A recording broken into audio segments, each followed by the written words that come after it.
Listen to part of a university lecture on the history of the English language.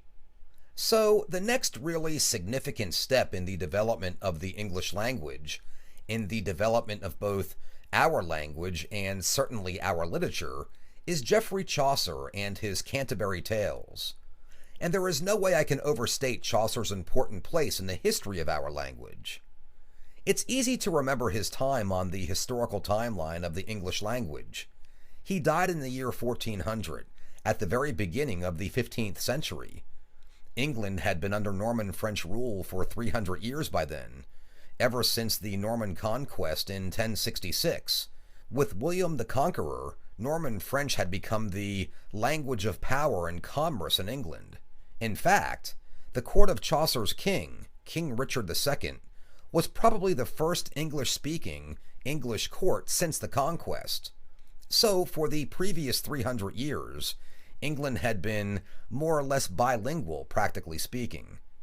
The Anglo-Saxon or Germanic English of the common people, and the Anglo-Norman French of the court and the clergy and the schoolmen, these had been influencing each other for a long, long time. Geoffrey Chaucer wasn't an aristocrat, but he came from a very well-to-do family, and as a young man, he was sent into royal service at first, as a sort of butler. This was a common practice in those days, a way to advance a family's fortunes.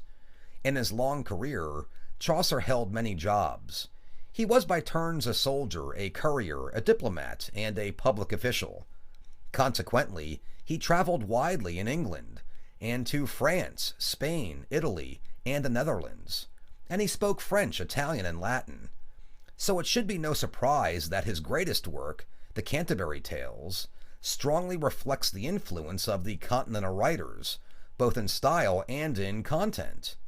For instance, the Clerk's Tale is an adaptation of Petrarch's version, and the Knight's Tale is based on Boccaccio's Teseda, and even the framing narrative for all the tales. The Pilgrim's Journey to Canterbury Town is modeled on Boccaccio's Decameron.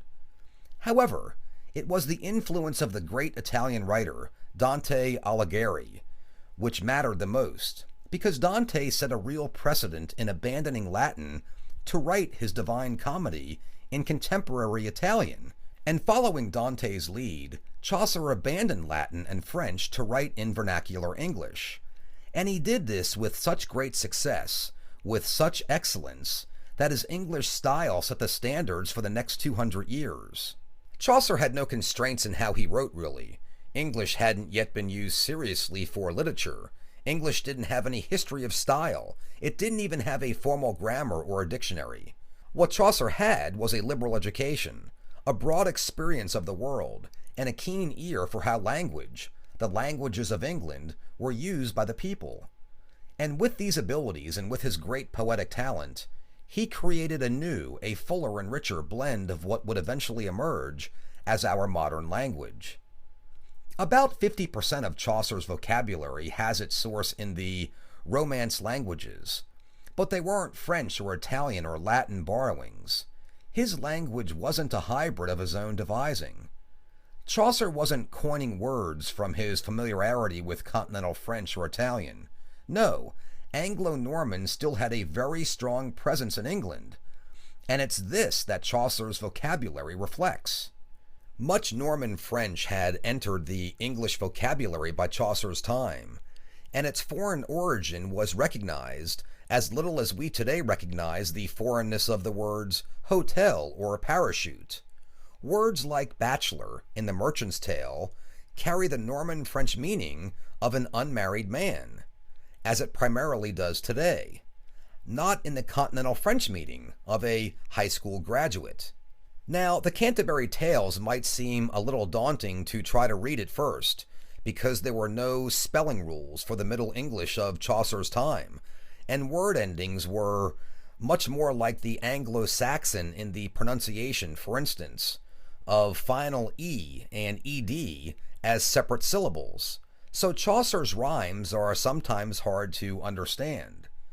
And also, the great vowel shift had not yet taken place.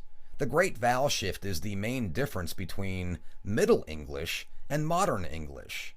It consisted of major changes in the sounds of all the English long vowels, and this happened during the 15th to 18th centuries. So many of Chaucer's words may be difficult for you to recognize now. Nevertheless, good modernized text of the tales are available. Both Penguin Books and Bantam Classics have good, readable editions, and it'd be well worth your while to sit down with the Canterbury Tales and enjoy the engaging humor, the keen observations, and the outstandingly rich poetry that makes this work truly great, and which has caused Chaucer to be called the father of English literature.